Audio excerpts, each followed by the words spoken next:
what would happen if there was a mass boycott of the US World Cup?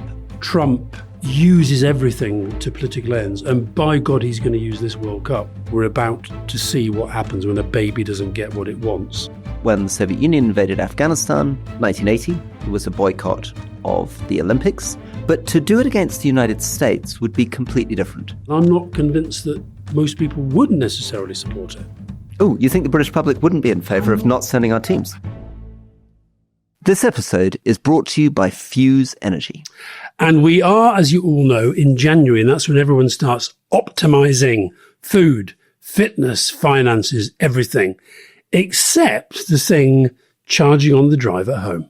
Because most EV owners are overpaying without realising it. They're either charging at the wrong time or on the wrong tariff. A smart EV charger changes that by aligning how you charge with how electricity is priced. Fuse sets you up with a smart charger linked to an EV tariff, so your car charges overnight, automatically, when electricity is at its cheapest. That can mean as little as 16 pence per kilowatt hour, compared to 24 pence or more on a standard tariff. You don't manage it manually. Fuse does that for you with everything visible in the app. Fuse will install it in one visit, then take care of the tariff and smart charging, so the car is ready when you are. With the right setup, EV driving can cost under 3p per mile. Getting the electric car was the big decision. A smart EV charger is the easy one. Visit fuseenergy.com/EV.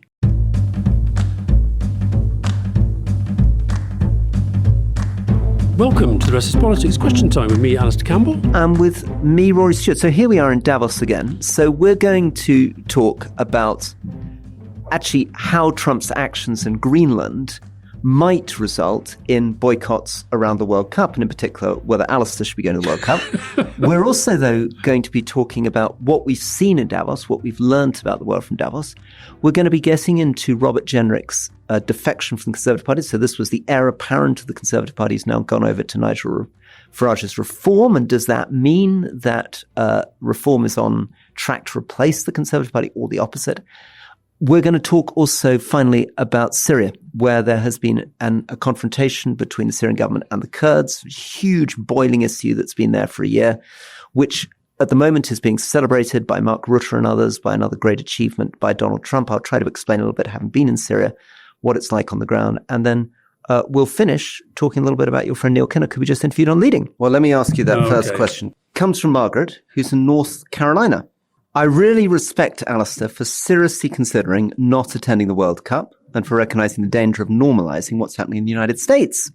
At what point do we stop expressing surprise at Trump's actions and start calling this what it is, the emergence of autocracy in America? And what would it take for England and other European countries to boycott the World Cup in protest? And just to remind listeners, for people who are real sort of Rest is Politics Question Time geeks, we actually asked listeners to respond on whether Alastair should go and watch the World Cup. And no secret, he absolutely loves football, and Scotland has qualified. So it's one of the most exciting things that's happened to him in decades. We had 5,000 votes across Instagram, no 66%, yes 34%. 1,000 votes on Spotify, no 78%, yes 22%. 250 responses on email, no 91%, yes 90%. So on aggregate, 84% against attendance. What does that make you think about going to the United States? I've actually firmly decided anyway. That probably did help me, push me in that direction. And my son Callum as well, he was also intending to go and has decided now, no, he's not. And not because of me, just because he's made that decision independently. And we, both my sons and I have followed Scotland through thin and thin. When was the last time they qualified for the World Cup? 1998. So I went to that. In fact, I persuaded Tony Blair to come out and see the team on the way. So it's sad, and I really do feel bad about it. By the way, I should say that does not mean I think that everybody who goes is a terrible person. I think if in my position, it was the same for you, I think it is, you are in part making a statement that this is okay. And, if I make the point, as I do, that Trump uses everything to political ends, and by God, he's going to use this World Cup with his friend Infantino. And I'm afraid, I've told you before about this book I read, a German book by Volker Hesse, called Berlin 1936. I sort of feel that that's what we're seeing. And what was really interesting, I went through a lot of the messages that came through with these votes. And by the way, I had hundreds and hundreds myself as well, both on social media and directly to email and DM and all that stuff. But a lot of Americans saying that they feel that outsiders objecting and protesting in whatever way they can to Trump helps them. The emails in. There's we should get onto this because partly what many American writing and have been talking about is to bring the focus back on what's happening domestically. I mean, we're talking a lot about Greenland. Exactly. But in fact, the horror of what's happening in Minnesota and the sense of creeping authoritarianism. But lots of people said that was the tipping point for them as well. Let's move on to the next question. What would happen if we took the second half of her question if there was a mass boycott of the US World Cup? And the analogies here for people are, of course, that when the Soviet Union invaded Afghanistan, 1980, there was a boycott of the Olympics. There was a big sustained boycott of South African teams during apartheid.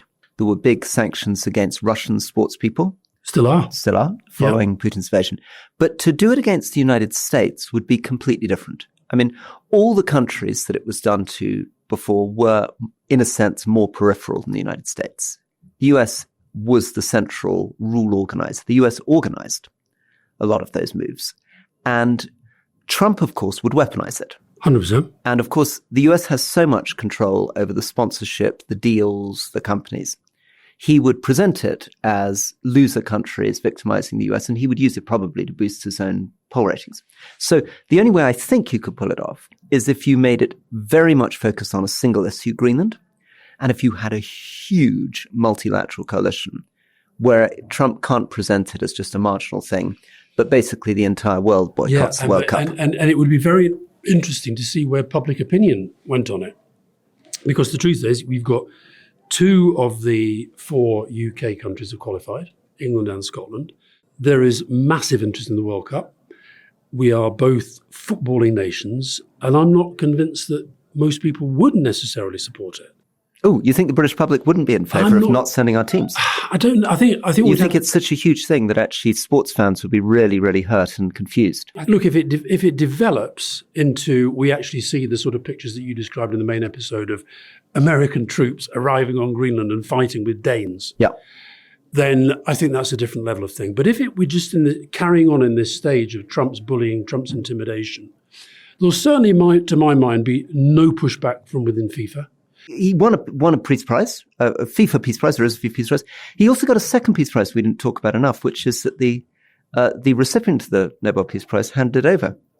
It's really great. It would be like, I don't know, maybe I was lucky enough to get into a university and then I decided that I could just let my mate get into the university because I got on and handed over. Or if Usain Bolt were here, you could put his gold medal around your neck. And I'd be the fastest sprinter in the world. On the earth, yeah.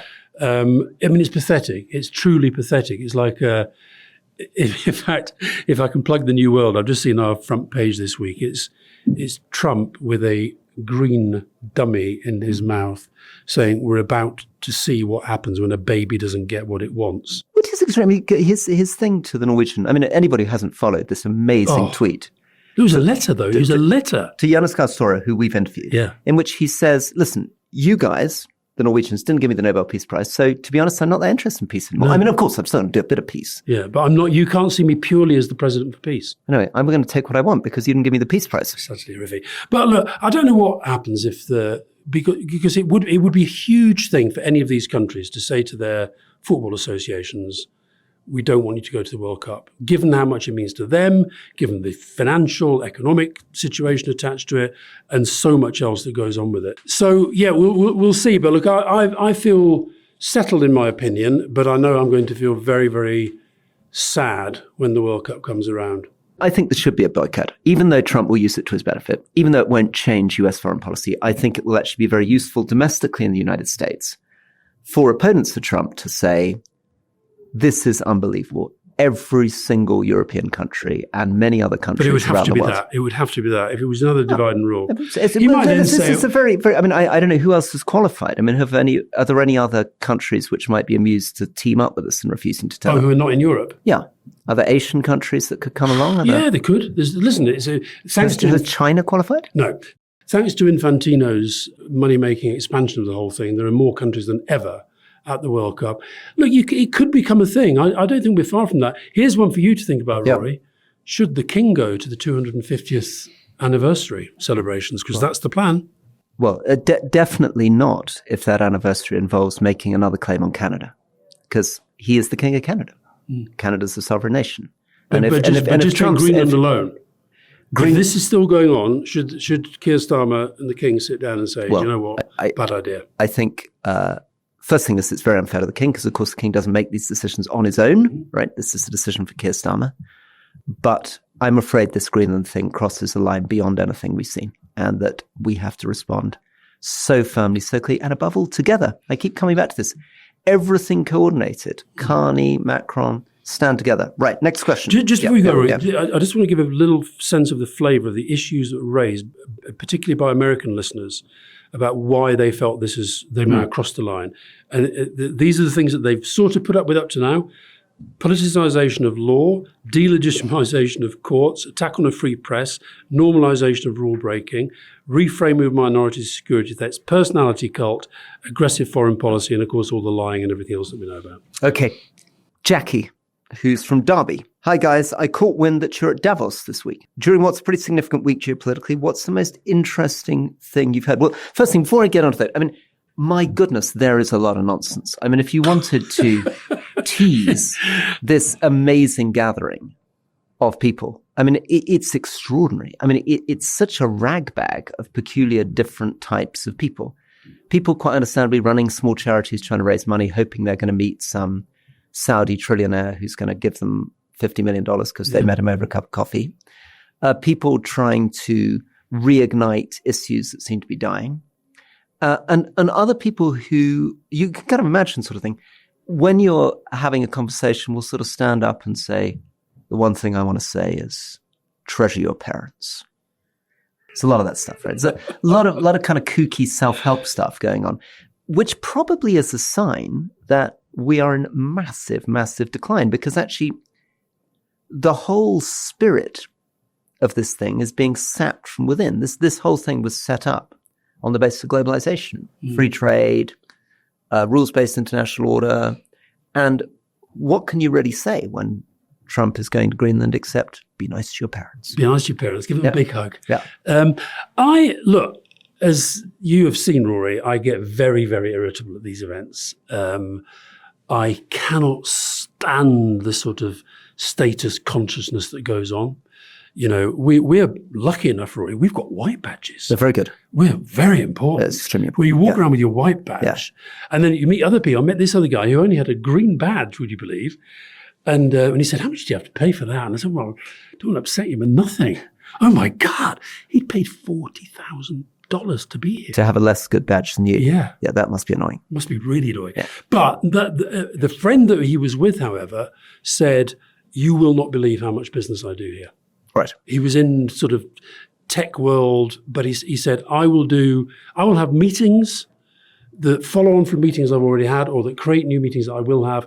But he reckons his business benefits to a factor of about a quarter by coming to Davos and being and the network thing. I mean, if we think about, we were here last year and we were up in the main street, which you can only get into with a fancy type of badge. Yeah. And that's where we saw the Syrian foreign minister. Yeah.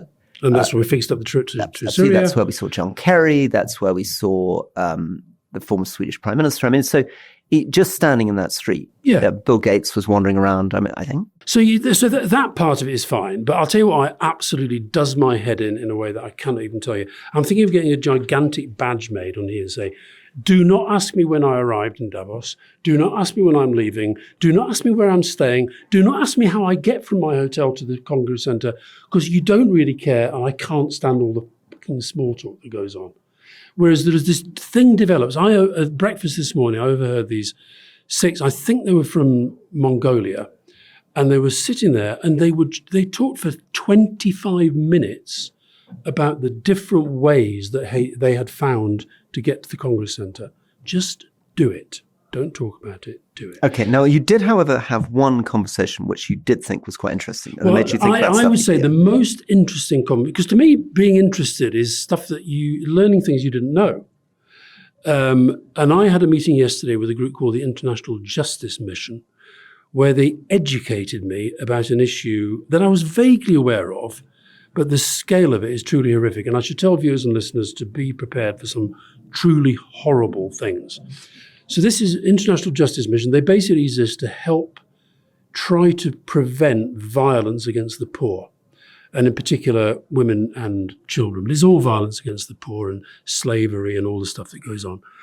But they explained to me that the single biggest commercial child sex abuse situation that's going on is online child sex abuse, where you can sit at your laptop at home as a pervert, and you can use the web, and not the dark web. You can use the web to make contact with people in different countries around the world, and you can order bespoke scenes of child abuse, including siblings, animals, just the most depraved stuff imaginable. And they were saying that they've got a team working in the Philippines. Apparently the Philippines is really big for this. And they reckon 500,000 children have been abused in this way. And I think one of the things that shocked me most is Britain is responsible for a lot of this. A lot of the customers British. We're third in the list. USA is one and we're third. I can't remember who's number two. But it's, and the point they were making, the reason they wanted to see me was because they say they've got to find a government that will take the lead on this and educate the public about it, ventilate the issue, and persuade the tech companies to make changes that they say can easily be made to make this impossible. And of course, but the stuff they were describing was beyond horrible. I think one of the things maybe to do is to get them on for a few minutes to talk. But it's also, if we take it bigger, is such a sign of how things are going wrong. Because, of course, we're in a world in which Elon Musk, instead of being interested in monitoring this stuff, is going in completely opposite direction. Yeah. You know, he's enabling his AI systems to generate nude images of celebrities and ordinary private people and spread them all over. I mean, we and I think maybe this relates back to this question of what we're looking at in the United States, what we'd be boycotting if we were not going to the World Cup, what Greenland represents. And I think part of it is this question of who they think they are. And in particular, the sense that Trump's vision, it's not quite, I mean, people say it's fascist. It's not completely fascist. The odd thing is that in Germany and Italy after the war, they were in a terrible situation. When Germany had been defeated in the First World War, it had mass unemployment, fights in the streets, there was this deep resentment, the stabbed in the back, all this sort of stuff. Italy, when it was doing its fascist adventures, was a relatively marginal, impoverished country trying to establish itself. We've never seen before this, which is the global hegemon, the wealthiest, most powerful country in the world, the country that created these alliances and underpinned them, that doesn't actually face any significant security threat from Greenland, that they couldn't, as you pointed out, deal with perfectly well by putting their soldiers there if they wanted to, right? Suddenly deciding to do this stuff and doing it in a way that is so vindictive, sadistic, public, humiliating. It is a sense that they want to recreate some strange world. And you don't read this stuff, but I think I don't almost encourage you to read this stuff. This sort of fantasy fiction, sci-fi fiction, sort of worlds where technology has been created and then democracies collapsed and some empires taken over, run by mad dictators with crumbling computers. Maybe you're right, I should read, because the other thing that we didn't cover in the main episode on Greenland is that there's also a division going on between the national security argument that says we need this for national security, and then you have people like Peter Thiel and Musk and these guys. They see Greenland as the place where they maybe carry out some of their libertarian experiments for the future. So you're absolutely right. But but just bring it back to Jackie's question, the thing about Davos.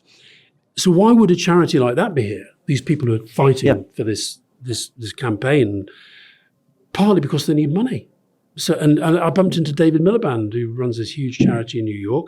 He's had to sack thousands of people since USAID did their cuts. So I bumped into him in the street, and I said, well, "Where are you going?" He said, "I'm just off to try and talk another billionaire into giving us more money." So you've got these billionaires wandering around the place.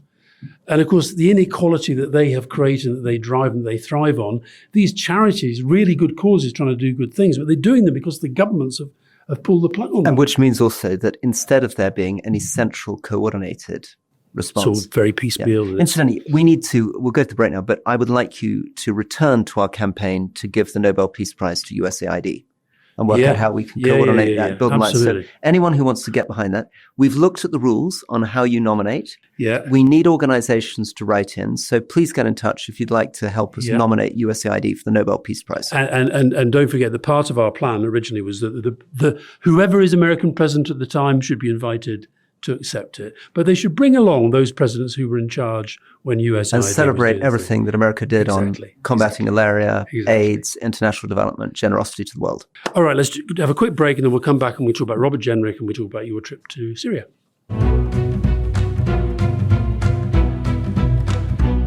Welcome back to the Rest is Politics question time with me, Rory Stewart.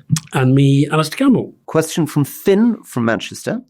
Could Robert Jenrick's sacking from the Conservative Party create an opportunity for Kemi Badenoch to pull the party back towards the centre ground?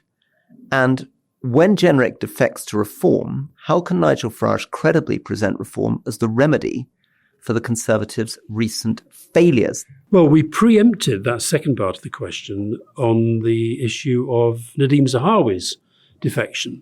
I think it's very, very hard for Reform to say we're the big change makers when, apart from Farage and maybe Tice a bit, maybe Zia Youssef a bit, it is very much seen as a one-man band. They're bringing in these new people, but they're all basically failed right-wing Conservatives. And a very odd group. I mean, if you stand them all behind, I mean, it was true actually in some of the earlier incarnations of Farage's parties.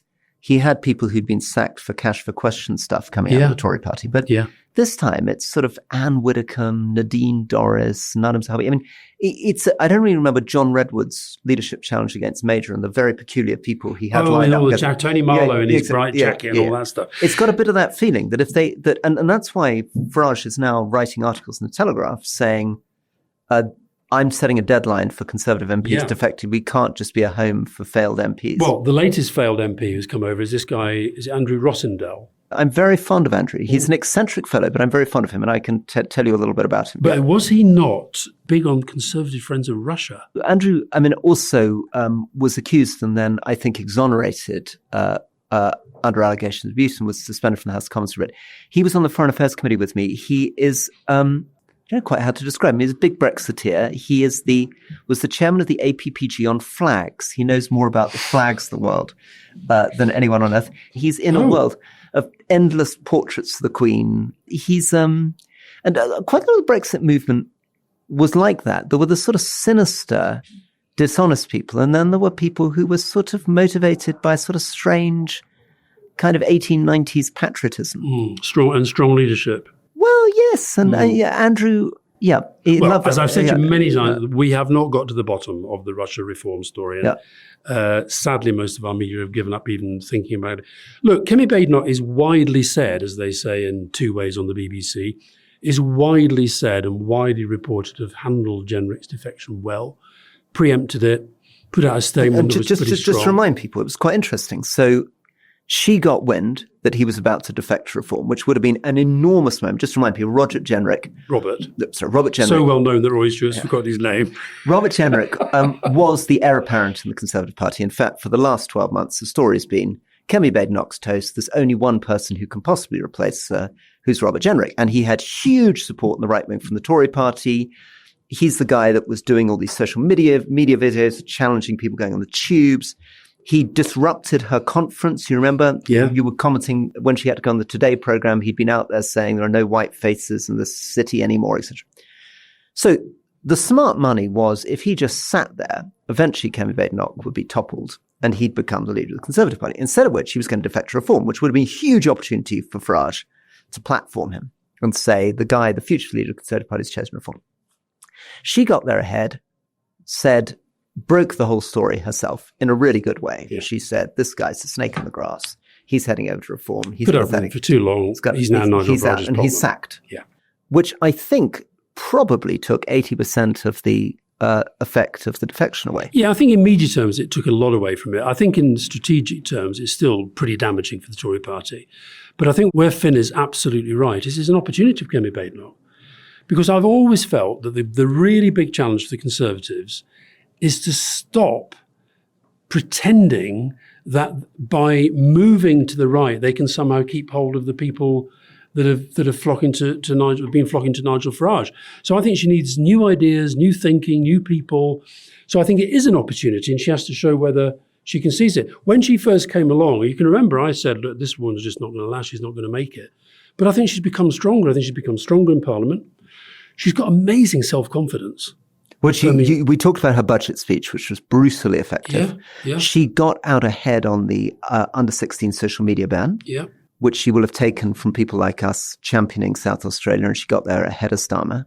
She came out clearly on the issue of Trump. So she's beginning to find her feet, which is it's a sort of reminder in politics that it's so easy for the conventional wisdom to be, this person's finished. And of course, this new conventional wisdom could equally turn out to be wrong, but I think she's showing something that I hadn't seen early on. I still think there's something about a manner that I think puts a lot of people off.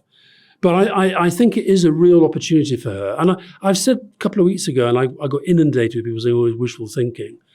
I think we have hit peak Farage. And I think this Trump Greenland stuff, handled properly, has the capacity to do to Farage what Carney did to Poilievre. But it's a lot harder, obviously, if you're the party of government doing it. Carney at the time was, coming in from the outside.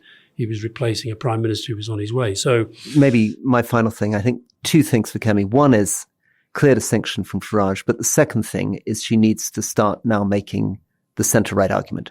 She needs to present herself, and this is, I think, the edge. She needs to say that the world has changed, and therefore we need strategic autonomy, we need economic growth, we need different values in our economic system, and it's particularly on the economic growth story. There's enough time has now passed. Labour's struggling, 18 months on. There is a sense that Labour has been captured by left-wing backbenchers who cannot contemplate cuts to welfare, cuts to disability payment. We need to spend more on defence. We need to get British industry going. We need to deregulate. We need to get all the stuff, actually, that Peter Kyle, I think, has been doing really good stuff on. I want to really support Peter Kyle. I think he's an extraordinary appointment, and he could be a great, great business secretary. But unless Keir Starmer gets behind Peter Kyle and lets him drive an agenda that's going to help entrepreneurs, business and investment, that'll be a huge opportunity for Kemi Badenoch. Yeah. Anyway, there we are. I don't know whether Kemi will welcome me saying that I think she's improving hugely. Of course, it does help. It sort of does help Labour if the Tories and Reform stay sort of fighting each other on this ground. And there is a possibility that the next election becomes, in terms of the way it's framed and the outcome, a sense of who is going to lead either a progressive alliance or a right-wing alliance. I think that is kind of maybe where we're heading. But I think we have past peak reform, and I think that the other two main parties need to put more pressure on him. In which case, Jenrick made a huge error. I think Jenrick has made a huge error, and the reason for that is that he's gone right across the spectrum. And he doesn't look to me like somebody who really believes what he says. He thinks it's all about how you say it. Farage is it's a one-man band, and the chance that Jenrick gets rewarded by being part of the Reform brand seems extremely unlikely. Well, also he'd have pissed off. I imagine Farage has pissed off the sort of Richard Tices and Zia Youssefs, who thought they were the main kind of second in command, as it were. He's brought in another one. So anyway, we'll see how it pans out. Now listen, I want to ask you about Syria. Josh from Liverpool. With the Syrian government now taking near total control of the northeast and the STF agreeing to integrate into state institutions, that's the Kurds who've been sort of resisting this, how realistic is it that this ceasefire will hold? You've literally just got back from Aleppo. So tell us what you saw and tell us what you think of Josh's question. Well, first thing is that the question of what's going to happen between the Syrian government and Kurds is very, very new. And we're getting lots of contradictory information. Let me give you a sense of what it was like in Syria. We were there together a year ago. We took the same trip, actually, from Beirut. Did you have to do the same drive through the car wash? Absolutely, all that stuff. Change the car? Yeah, all that kind of weird stuff. Yeah. And then we got to the border, and actually I was delayed at the border for a very long time because they accused me of being a journalist. Thanks to having coming with you. Well, you'd rather be called a lefty bedwetter Exactly, much called a lefty bedwetter than a journalist. Anyway, we got in, and I saw many of the ministers in the new government. I travelled a bit around the country. The first thing to say about Aleppo is the level of destruction is beyond imagining. And going back way back when, or worsened. So we going back way back when, but we stood just outside the central souk, which has been restored a bit, and we were in the middle of rubble. It was like it's like pictures of Gaza on a smaller scale. And when you look at the cost of rebuilding, some of these stories, many of the buildings I was looking at, 4 or 5 story buildings, cost a couple of million each to rebuild, right? So you're talking about costs running into the tens of billions to begin to reconstruct. And actually what's happening 7, 8 years onwards, many businessmen just aren't bothering because the cost of clearing the rubble, which is full of bombs, mines, etc., and putting up the building is far more than any revenue you could ever generate from your building. Now, the same will be true in Gaza. I came back on the plane with somebody who'd just come out of Gaza, working in demining. It's almost impossible, he says, to contemplate rebuilding. I mean, all the sewage systems have been destroyed. There's bombs and ordnance all the way through the stuff. They can't get basic equipment in. So many of these places, I'm afraid, you will visit in years to come, and you will just see the whole centers of cities abandoned and people beginning to create brownfield sites on the outside and people living amongst ruins. So we're trying to work, this is Turquoise Mountains, Shoshana's NGO, with the Syrian government, on trying to think a little bit about some reconstruction of buildings, some support for the amazing Syrian traditions in handicrafts, textiles, jewelry, woodwork, try to get some jobs and income back, get some of those talented Syrian artisans back into the country. But the bigger politics has barely moved in a year. This is a big success for Al-Shara, isn't it? It could be. Okay, so it's the basis of it. So I think, as we've explained to people before about Syria, there is a big Arab population that is Sunni, which is the base of al-Shara's support. And of course, al-Shara came from a very extreme version of Sunni Islamist, effectively terrorist organizations, and has now become a sort of champion of trying to create a more multi-ethnic Syria. Is your sense that is genuine? I think, yes, he genuinely wants to try to reunite Syria. And one of the ministers we saw is a Christian woman. I saw Alawites. I saw the patriarch of one of the churches. He has to deal with the fact, though, that the Alawites in particular were very, very close to the old regime. And so there have been huge fights out on the west. That seems to calm down a bit. But get out to those areas, and there's a sense that although it's calmed down, they're not reconciled to the government yet. The Druze in the south have effectively become it feels like a sort of Israeli mini-state. Israel provides air support for them. They've effectively declared de facto independence from the Syrian government. And then there are the Kurds up in the northeast who basically controlled all the land beyond the Euphrates. Now, just as I was arriving in Syria, a fight broke out in Aleppo between the Kurds and central government. And when I talk about a fight, the minister I was on my way to visit was attacked by a drone with a wingspan, about twice the width of my own arms, which hit the side of the building and exploded and almost killed her. A fight then started between the Syrian government and the Kurds, and we could see troops rolling up and down the streets. 130,000 people were displaced in Aleppo in about 24 hours. Right? The Kurds were driven back from there, and then the story was there's going to be a war, that the Syrian military high command wanted to take the fight to the Kurds wanted to take the fight back to them. And what we've seen over the last few days is that the Syrian army has now advanced across the Euphrates. Deir ez-Zor and Raqqa seem to have fallen. The SDF, which are these Kurdish forces, have been pushed back. A lot of this must be with Turkish support because, of course, those same Kurds in Syria are associated with the Kurdish resistance to the Turks. And then I'm getting emails, of course, from many people who were very close to the Kurds saying there are atrocities, this is a terrible betrayal. The United States is divided. The US military are sentimentally very pro-Kurd because the Kurds were their biggest allies in fighting ISIS, and they see this as a victory for extremists. But Tom Barak, and it appears Trump himself, is behind the push of the Syrian government. So very brutal, very messy. And the question is, can al-Shara continue to reunify his country, often with these violent attacks, but keep the violence sufficiently under control, keep human rights abuses sufficiently under control to be able to reunify by force a country as fractured as Syria? And can he get the economy going? Because if we compare it to Bosnia, it's my final point. When you and I went into the Balkans after those wars, there were massive donor conferences. The World Bank, the EU, the UK, the US would be putting tens of billions into rebuilding Syria, right? Nobody's stepping up to do that in Syria. So how is it supposed to be rebuilt? And indeed, nobody's actually really stepping up to do it in Gaza either. The other thing we should say about Gaza, while we're all talking about this border of peace and the $1 billion from this and the $1 billion from that, and the fact that Gaza was barely mentioned in the whole presentation of the thing, 2,500 buildings have been demolished since. We're up to nearly 500 in terms of Palestinians killed since, and I think 3 Israeli soldiers killed. And there was also this very interesting piece, I think it was on the BBC, who'd done some stuff showing how the yellow line has just been quietly moved. Yeah, and to remind people, the yellow line is a line within Gaza. So what's happened is that Israel has taken a stretch of what used to be Gazan territory to create a sort of buffer zone, and has now moved the line of the edge of that further into Gazan territory. So people who sort of thought they were operating called the old yellow line have been moved in and sort of, taken out.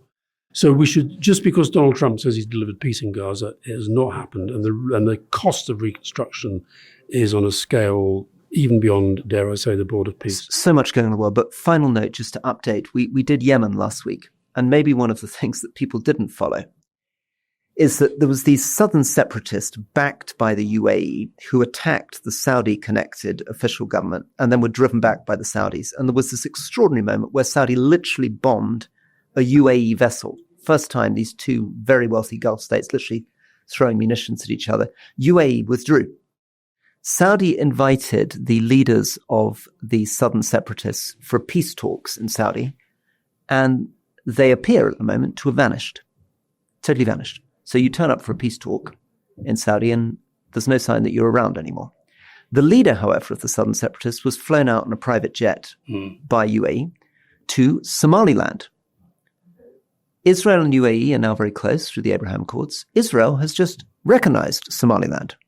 Somaliland now looks set to be a base for the Israeli military to fire missiles at the Houthis in Yemen.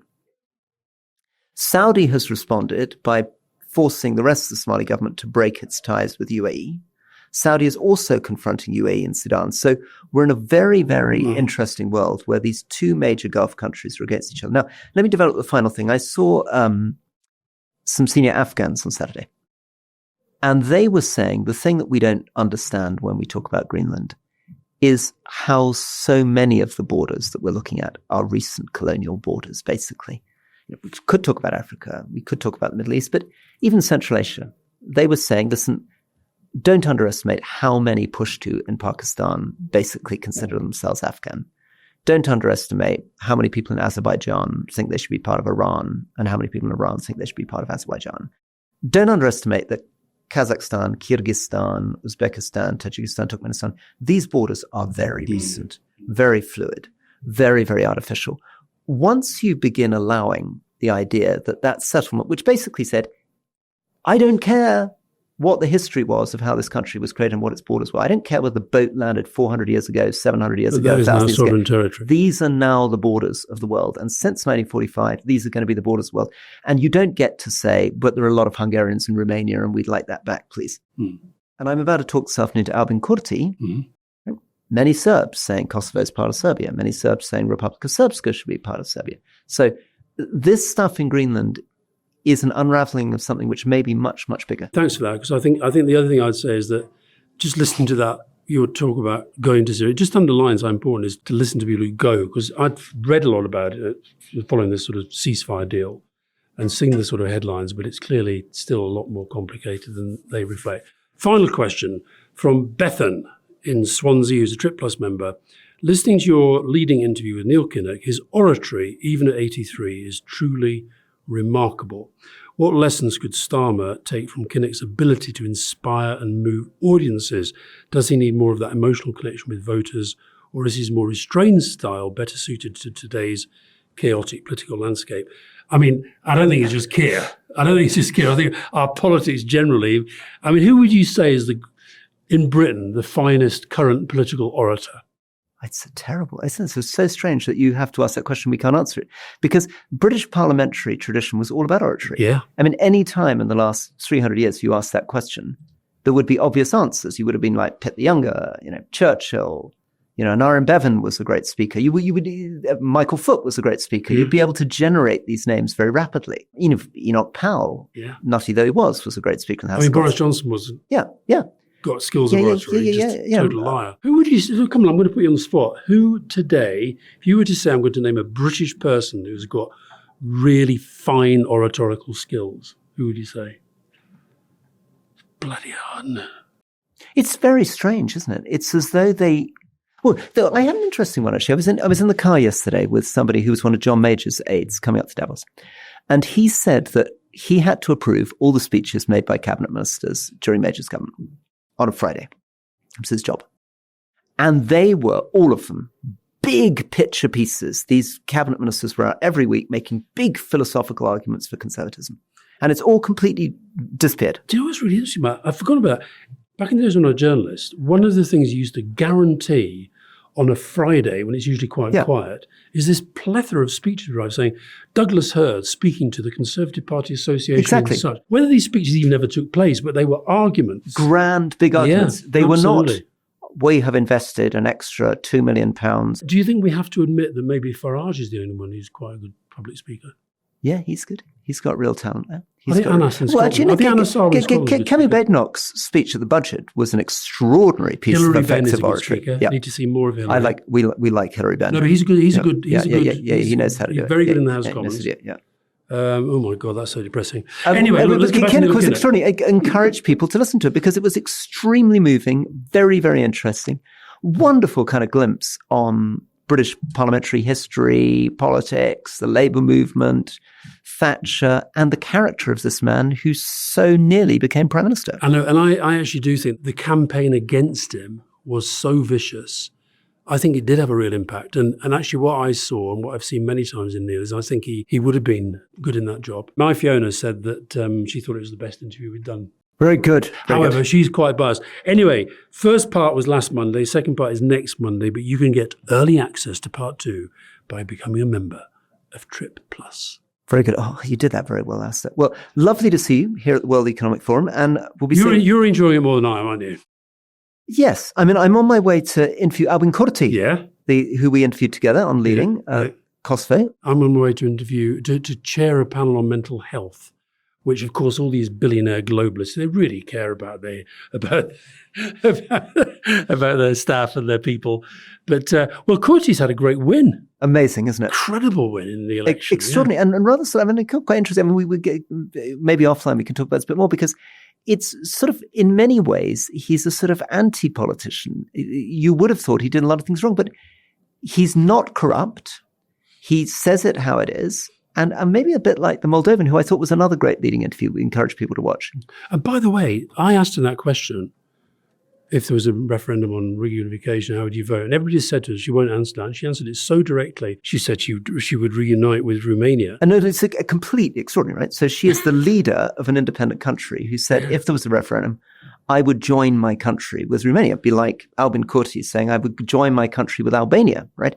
It's really astonishing because you would have thought all the ego and incentives of being the leader of a small country is independence. And it created a huge outcry, but she seems to, she seems to be one of those politicians who you ask a straight question, give a straight answer. I was a bit worried about that. I sort of slightly thought that if she'd had an Alastair Campbell sitting in the background, he would have been like, you do not need to answer that question straight. That's going to create a media furore for a week that you don't need. Well, it did. It did. But maybe she thinks she does need it because it was an opportunity to highlight just how dangerous things are for Moldova right now because of Russia. I think that's what it was about. Anyway, there we are. We've been blathering for a long time now. We've just seen another massive entourage go by. I think that's the Mongolian deputy foreign minister. And they've got lots of people around him with their feet clicking away. Anyway, I'm quite keen to get home, Rory. Very good. Okay. Well, thank you again. Bye-bye. See you soon. Bye.